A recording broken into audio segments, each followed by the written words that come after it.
We're driving a Ford Explorer Timberline. Coming up, we're going to take the most off-road Explorer off-road. But first, information explosion.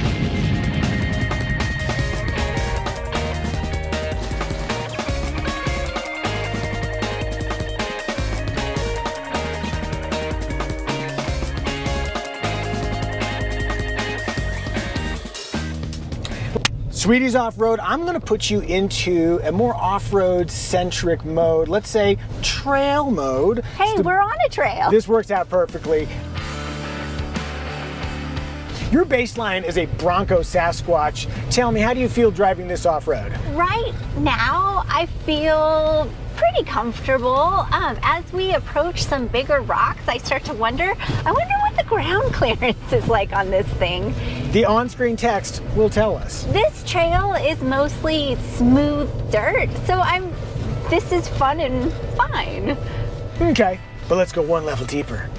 All right, we're gonna move with a little more speed and a little less caution and maybe a few bigger rocks. Bumps, yeah. One thing that gives me confidence in driving the Explorer Timberline off-road is that it has the underbody protection. But even then, you don't want to just go dragging the bottom of your Explorer over, big old rocks. That's more like a little safety net. One thing that I like about this is it has a limited slip differential, a torsion limited slip in the rear. So it can help get power to the ground in a way that a vehicle with open differentials can't. One of the challenges is that the front is not as capable. We've been off-roading this thing. There have been a few times where you can just see those front tires spinning. And it looks super cool on camera, but for moving you forward, especially up a hill, you really like to get that power to the ground. Here we go, we've got a pretty good articulation moment right here. It's really, okay, yeah, perfect test, perfect test. There we go. There what you have is a front tire spinning because it's in the air and you have an open differential, and then eventually it starts to hook up. Are we on the Black Diamond Trail? We are, but we're not going to go all the way to the really, really tricky part because Daddy has to return this car in one piece. On our local trails, we were able to go some pretty good distances out into the wilderness, and then we met our match. We were trying to get up a thing, and then the tires just sort of slipped laterally into a rock. And like the sidewall went thunk, didn't damage, but just like, ooh, that was a dicey moment. It might have almost popped. It might have almost popped. That's exactly right, kiddo.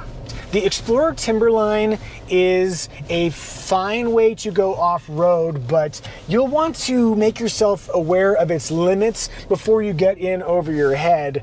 I think there are good times to be had with the Explorer, but for gnarly off-roading, there may be better choices. Wow, that was a good time off-roading. I think you probably are ready to be out of the driver's seat. That was deep. So overall, I think the Ford Explorer is a fine driving SUV. Maybe not my favorite in any one particular category, but just generally competent. Synopsis! When thinking about the essence of the Ford Explorer, there are many permutations of it, and it's generally pleasing. It might not be the best SUV you ever drive, but it's likely to make you pretty darn happy. To me, it is the Friday night pizza of mid-size SUVs. Like, you want some of this? Yeah, sure, that sounds good, yeah, okay.